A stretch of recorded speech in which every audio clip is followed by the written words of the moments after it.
I'm CJ Salmer from CUCougars.com, a special edition of Coach's Weekly Fall Wrap-Up with head coach Mike Stawski from the baseball team. Coach, the season ended a little short of a World Series. You guys made a regional for the 6th straight year, 5 straight conference titles. And one thing that we got to talk about that not everybody knew about was the fielding title you guys finished out with for the year. We did. I said that was probably the thing I was most proud of was finishing number 1 in the country in fielding percentage. Just because, from a defensive end, you just don't fall upon that. I mean, that is a lot of work. So we had a lot of success as far as we were number 1 in the country in stolen bases, something we kind of expected, and we really work on it. We build our roster around that idea. We were 2nd in the country, I think, in doubles. Again, something that we knew we were an extra base hit team. Fielding percentage is not something that you go into the season expecting to lead the country, and you just hope that you give your pitchers a chance and give your offense a chance. And for us to do what we did defensively was a game changer. I mean, and I had someone tell me once that the team that's going to lead the country in fielding percentage will always have turf for a home surface, and for us to do it on natural grass was even, it was just better in our eyes. But it's hats off to Jeff Von Moser, who was our infield coach, who just spent countless hours with our infielders getting them ready, and then hats off to our team for stepping up. So I know I give a lot of credit to the infield because they get the majority of the hard plays, but man, our outfield didn't drop a ball. Our outfield went and got everything. That started with Colin Bethner in center field. He just was able to go gap to gap. So it was definitely a team effort and something I'm very proud of. Now we move ahead to this year. The 2017 Cougars are a group that has a lot of returners. You lose Eric Palmer, you lose Colin Bethren, and you lose Andrew Kroenke out of your real big rotations. Mm-hmm. You had Nick Barnhill, Rob Block as well in the bullpen. But as a whole, there's a lot of innings coming back. There's a lot of big bats coming back for you guys. Yeah, and that's what we've been saying. We bring back basically eight starters in the lineup. Andrew Kroenke started half the season. Probably Colin Bethlen started about half the season. So we're basically bringing back 8 starters in the lineup, and we're losing one guy in the rotation. And then, like you said, Nick Barnhill and Rob Block were both role guys. So it's a different dynamic because we're only trying to teach the system to very few people. And the nice thing about it is we've brought in a lot of good new players, but they don't have to be good right away. And that's the difference in the past is where, a Joe Sylvan and Mitch Wilson stepped in, Kevin Coppin stepped in and played as freshmen, somewhat out of necessity. If these young guys are still, a year away, we're going to be just fine. And I don't think they are a year away. I think they're ready. I think they're going to come in and fill some big shoes and some big roles. But the nice thing is with our returners coming back, and even those returners are still young as well, there's not a necessity to be great young this year, even though we might have a chance to be. Now we'll move to the pitching staff.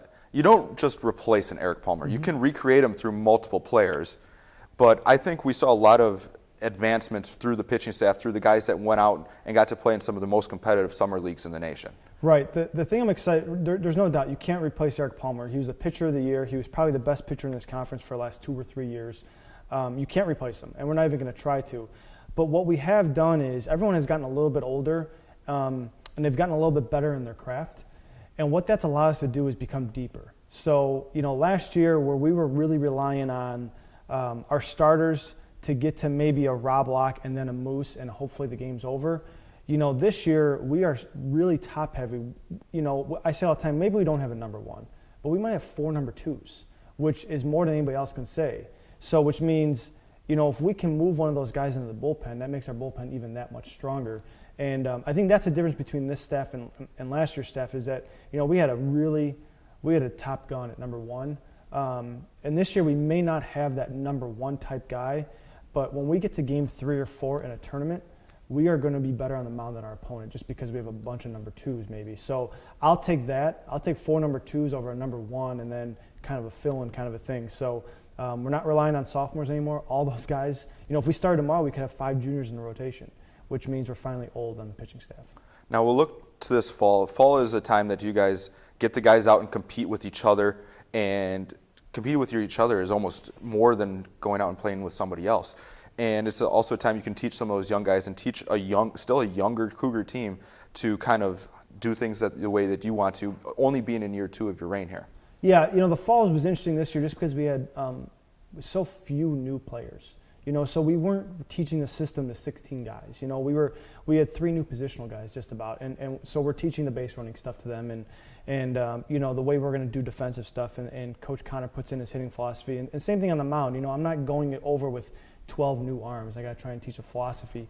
So it was really nice because we do have some older guys that can help out with that kind of stuff when the coaches aren't around or they're working one-on-one with somebody else. We have older guys now at every position.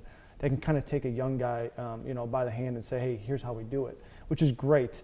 We did a ton of teaching this fall. We've put in a couple of new aspects. Again, we led the country in stolen base the last 2 years. We actually changed our stolen base stuff this year. Again, it's just about adapting to our roster. We finally have some speed, which is nice. We haven't had a ton of speed in the last couple of years, but we finally have some speed. And, it's unique because we're so competitive at each position that when we play against each other on Saturday mornings and during the week, I mean, there is a big game feel to it because, the starting group doesn't want to lose to the guys that are chasing them down, and same thing with the pitchers. So it was a really fun fall. The guys loved it because we did so much teaching and coaching. But man, we got worn out because we were on the field a lot and we really worked our guys. Now you guys head into a just as important aspect of it, the off-season lifting program for you guys. It's a big part of what you do, and speaking from experience and being a part of it, it's just as competitive down in the weight room when you're lifting with your partner, whether it's the weight loss, weight gain, or anybody. It's competing to max those out, plus your Cougar competitions. The competition doesn't end. Those guys don't just get to relax. Right. Our off-season is maybe one of our busiest times of the year, quite honestly. We are in the weight room 4 days a week. We're doing strength and obviously conditioning training. We got some speed guys that are working a 5th day. And then we have our competition stuff that we break our guys up into 6 different groups and we compete. And it's a lot of fun. Last week we played soccer. This week we actually have a fungo golf tournament is what we're doing. It's a lot of fun, but it keeps the competitive juices going so that we don't have to try and pick that back up in January. But yeah, our off season is something we kind of build on. It's a foundation, and just like it's really, really easy, even when you don't want to be down there and working your butt off, to be down there because you have 9 or 10 guys around you that are really working hard.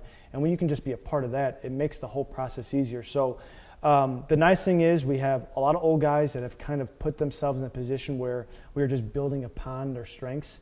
Very few guys that have to make big transformations. And the ones that we have to, that are trying to put on some weight have already put on a bunch. So, their off season started in August because we wanted to put on weight on them.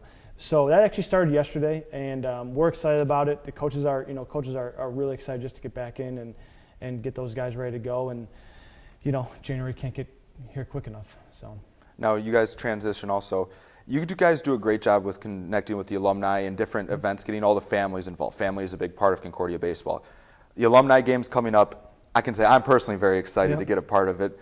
And that's going to be a big part of homecoming, plus a few other events that you guys have planned. Yeah, so our alumni game is on homecoming Saturday. It's October 29th. I've talked to a couple of the guys, a couple of alumni that want to turn it into a Halloween costume alumni game, which I'm all for. As long as they don't make me dress up, I'm all for that. But we've already had 30 or 35 people, say that they were coming for that game, which makes it so much more fun just to reconnect with those guys. And I love bragging about our program, and you guys are the ones that built it. I mean, we're standing on your shoulders, so it's fun for you guys to come back and have our guys sit around and talk and share stories. And then after that, we have our annual trivia night, which is the Saturday before Thanksgiving. I believe it's November 19th. We just do it right here on campus. We usually have about 350 people here, and it's really fun. It's an informal event, jeans and a t-shirt type event. But it's really fun, and it gets the community involved. And then we have our banquet set up for February 18th. Location yet to be determined. I'm in meetings about it, and it's going to be really exciting. The only hint I can give you is that it'll be around a current playoff team that's in playoff baseball, so you guys can read between the lines there. Well, we look forward to seeing you. Thank you for taking your time out to come talk to us about the Cougar baseball team. Cougars are going to be back in action defending their NACC title coming up this spring. We'll have all the details about the Cougar baseball season at cucougars.com.